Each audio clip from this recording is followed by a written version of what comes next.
Good afternoon, and thank you for sharing the next 20 minutes together with me.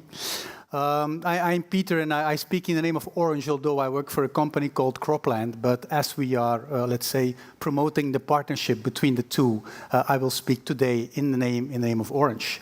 And it's about crowd monitoring, and actually it is one of the applications that we put forward as, let's say, a smart city solution to the challenges that we meet today. So what it's all about.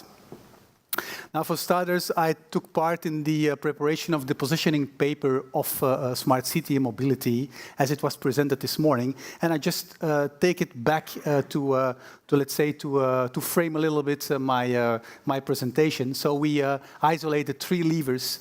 One of it was connectivity and the open data and the innovation. The second one was collective environment, and the third one was smart employment. Now, my expose is much more about connecting point 1 and point 2 as we talk further on about crowd monitoring. Now, I love one-liners, and if I just can summarize the whole positioning paper, this is what it is for me, right? I am the city, and the city is me.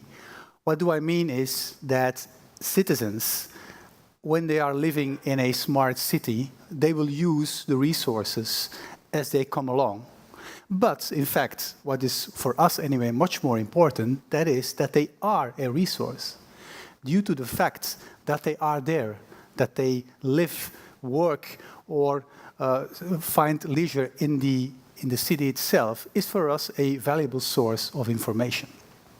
And so this is why we came up with the idea of crowd monitoring based on mobile data. Now, we had a couple of presentations, especially in the afternoon, which already, let's say, showed how things are possible, especially the presentation of Sébastien at Sierra Leone was quite interesting. This is, let's say, for the time being, a Belgium ground, Belgium territory solution for cities. The thing is, if you want to look at behavior of citizens or tourists who are in the city or commuters or whatever, okay, there are a couple of challenges before you really have access to that information. Now, what are those challenges? Well, it was also discussed before, okay, so let's make sure that we preserve the privacy of the individual.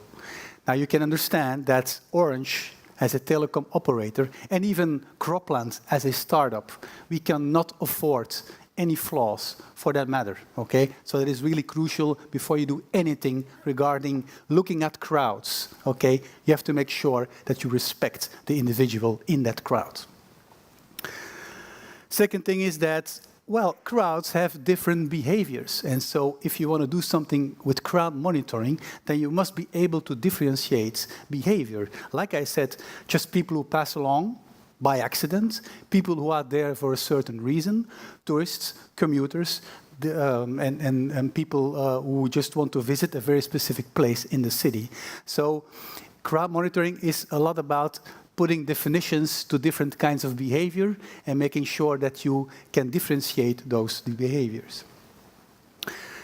The next thing is that, I mean, you can, let's say, process the information, but some point in time, you have to give it back in a way that some decisions can be made upon that information. So crowd monitoring, just by looking at crowds, has no use unless you can have some strategic decisions before, during, or after, because you will see in a minute that we can offer that in real time. Another thing is that, and that's the point where it remains quite challenging, that is that information should be offered back to those who offered the information in the first place, and that is the citizen or the tourist or the commuter, him or herself. And that is not, we are not there yet, and so that's why I'm challenging partners, or I'm challenging other people here in the room or maybe outside the room who can help us in finding ways to bring back that information to those who were the source of the information, namely the people who were there in the crowd. But we, for the time being, we still have we have already a couple of practical applications that were, let's say, derived from crowd monitoring. And, well, we need a telecom operator in order to get access to the data, right? Because otherwise we cannot do some research on the mobile data who are there. So from the moment you have a cell phone in your pocket, that cell phone is looking for an antenna anyway, because it wants to connect. It needs to connect in order to give you the service of transferring data, making a phone call, or text something. And so it is not that is not in our interest. It is the connection itself, the fact that the cell phone or the device anyway with a SIM card is looking for an antenna. That is already a data line that is in our interest. And this is how we build up the whole, let's say, innovative way of looking at crowds.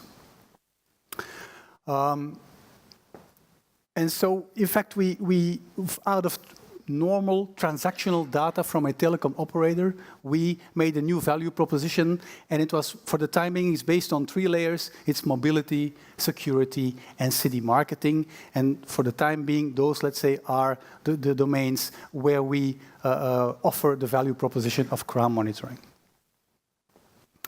Now, there are a couple of advantages.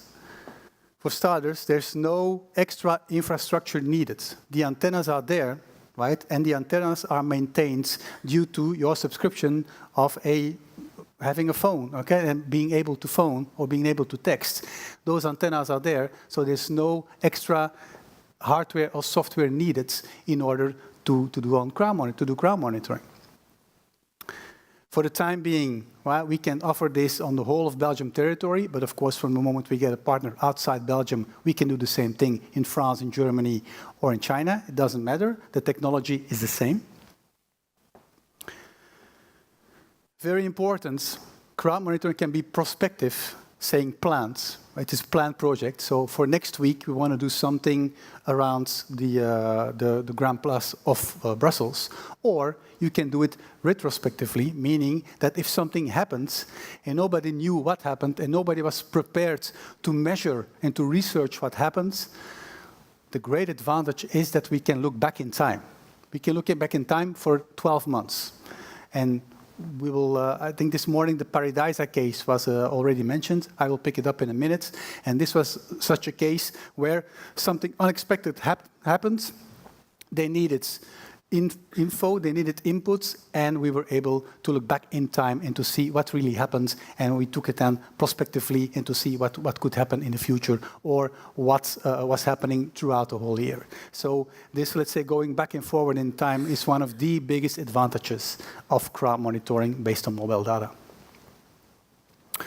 And so we can offer it in, as we call it, post-event analysis, or we can offer it in real time, as I will show you in a minute. On top of that, we can enrich it with weather data, with traffic data, with all kinds of open source data to, let's say, to put more information and to put more layers of information on top of the crowd monitoring. Of course, events are influenced by weather. The access to a certain event can be influenced by the traffic. And so we try to combine all those sources in order to get enriched information regarding how the behavior of the crowd was. And, okay, maybe a detail for now, but I mean, the pricing is always separated, right? There's a pricing for the data and there's a pricing for the analysis. And so it's quite transparent in the way how we put this service to the market. Well, let's look at a couple of practical applications. So first thing is city marketing. So the city of Antwerp was one of the first who really wanted to explore the possibilities of crowd monitoring based on mobile data. And so what we deliver is a whole bunch of reports on a monthly basis where we monitor permanently about 20 touristic zones in Antwerp, where we have a couple of events per year. For this, for example, is how people come in and out the city during the day. So you see them coming in, and around 2 o'clock, let's say they balance more the in and the out, and then after that, of course, people are going out, people who visit the city, not the people who live in the city, of course. That's very different. So this is one of the first practical applications of crowd monitoring. And then we stepped up a notch and we said, look, you know what, we're going to offer this in real time. And so from the moment you hook up a web-based tool to the antennas of the area where we are looking at. Well, we did it for the first time. I think it's a little movie. It will run. It's about the 10 miles of Antwerp. It's a big running contest every year around April. And so you see a couple of areas on the tour, on the track, and you see that we were measuring it, what happens, and you see this is, of course, the historical, the movie of the whole day. You see the first starting wave, second starting wave, and so on across the whole terrain of the 10 miles. This was our first attempt of offering crowd monitoring in real life. During summer, we were asked here in Brussels, there was a Brussels Summer Festival, and I think it was at the beginning of August, and they also asked us to do some real-time monitoring, and it was that area, which is around the corner, because there you see the King's Palace, you see Mont des Arts, and you see Place de Madeleine. And well, I hooked it up again, so I asked Orange to open the data valves and to start up the data streaming again a couple of days ago, just to give you a little show and tell about real time. So you want to see real time what is happening over there? Well, let me show you. If technology does not fail me. So there you see from the 17th of November, we have 4 areas. Those were the sub-areas that were asked for the Brussels Summer Festival. We didn't change a thing. I stopped the refreshing, otherwise it will become a blank screen every couple of seconds, so that's not so convenient. But there you see that those are the days where activity in that area was monitored due to mobile devices, okay? And what the system does is it calculates the total crowd and it gives colors to those squares. It's 100 on 100 meter. It gives back a color to the square where, for that time being, the most people were, let's say, tracked by their mobile devices. And you see, for example, the lowest day, 20th November, was the stormy Sunday we had, okay? And you see, of course, on Monday, quite a slow Monday, by the way, the 21st. But then, of course, you see a little bit more crowd on the 22nd. And the steep hill, the green and the red one that goes really steep, that's Central Station. Because if you can see up there, the entrance of Central Station here in Brussels is in the research zone. And so you see, of course, that the commuters come out of Central Station and they are picked up immediately by our monitoring. And that's why you see during weekdays, you see a much more steeper change in traffic than on a Saturday and a Sunday, as it is normal due to, of course, the commuting traffic. So there you go. This is live today, only 50 minutes ago, because I stopped the refresh of that area in Brussels. And so we are, from the time being, we are asked by event organizers, by cities, okay, to put that into practice for an event that they're having or for a certain touristic zone that they want to monitor. Economic impact of events. I mean, cities spend a lot of money on trying to organize the start of the Tour de France, specific events that cost them a lot of money. And then, of course, especially for open events, you cannot know how many people came and how much money they spent while they were there. Because, of course, the money is spent to the local horeca or is spent in the local shops. And so what we're trying to do is, by monitoring the crowd which was there and what they did and how long they stayed, okay, we try to estimate how much the economical impact was. Of course, put it into balance, the investment that was made in the first place for the event itself, okay? And so, as you know, the start of the Tour de France, that's not for free, okay? Those people ask quite a lot of money. So the city of Antwerp had the start of the Tour de France in July last year. Well, of course, they want to know, okay, they know how much they paid, okay? But then they want to know how many people came, what did they do in the city, did they stay longer, okay? Or were they just looking at the cyclist and then went on back home? Those are important issues for a city in order to invest or to do the same thing the next year. Well, Sounds logic now, right? Anything which is going on for manifestations and of course then riots. Well, let's not hope. Anyway, we try also in Antwerp. We try to coordinate with the coordinator for emergencies, who has, let's say, a login for our tool on our tool, and who can, together with other tools, of course, and other means of information, who is coordinating with the services, different services, in case something happens, and of course. We can also foresee if too many people are on too small spots, okay? Then, of course, we can signal, or they can see immediately that they have to take some action in order to keep it safe, okay? So that is another application of crowd monitoring. This is the Paradisa case. It's I don't know if you know, it's a wild park in Wallonia, very successful. They have very nice pandas, nice animals. It's a great park, but they became victim of their own success. It lies in the middle of nowhere. And if a lot of visitors, all in their cars, want to visit the middle of nowhere, you get problems, right? And they noticed those problems already in May, but you know how this goes. I mean, it's governmental, so before they actually notice that something is going on, before they find a way to see what is going on, before they write the tender, before the tender is out, before you can win the tender, you're in August, okay? And the problems were already in May, so there you see. For us, it is no problem because we had the data anyway, and we could look retrospectively from the very first opening day, the 26th of March, until the 24th of August. We could have the whole period and see what was going on in Paradisa.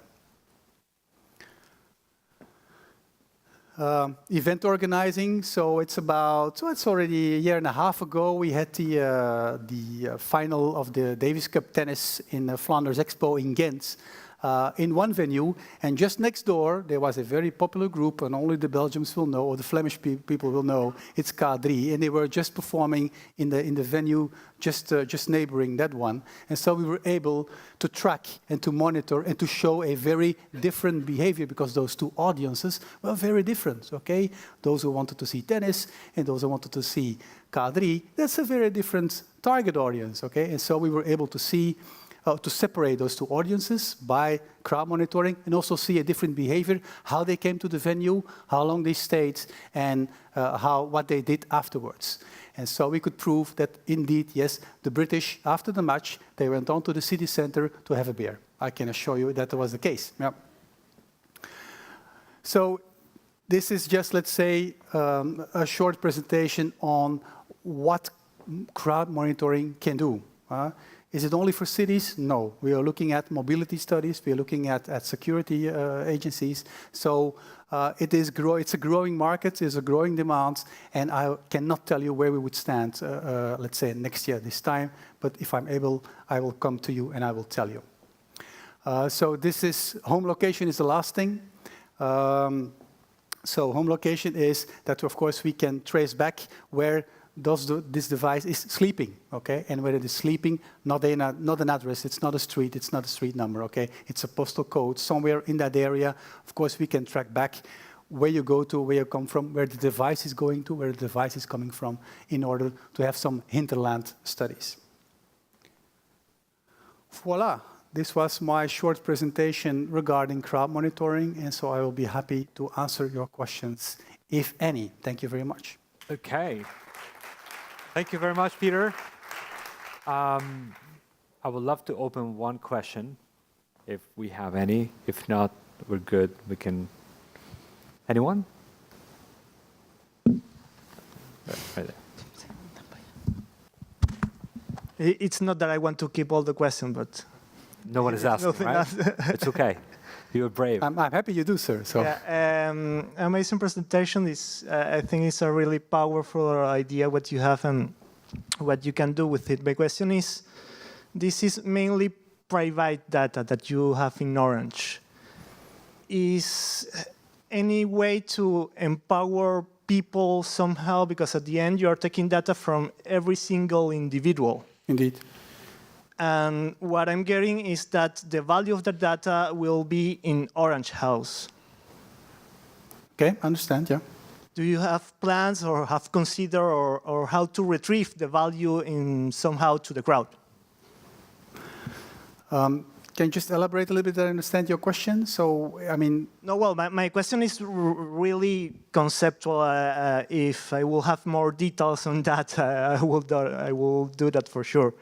But I think that at the end, you are taking advantage of the advantage position in which you are. Okay. Yeah. Okay? I'm not judging. I I understand it's the way the world works today.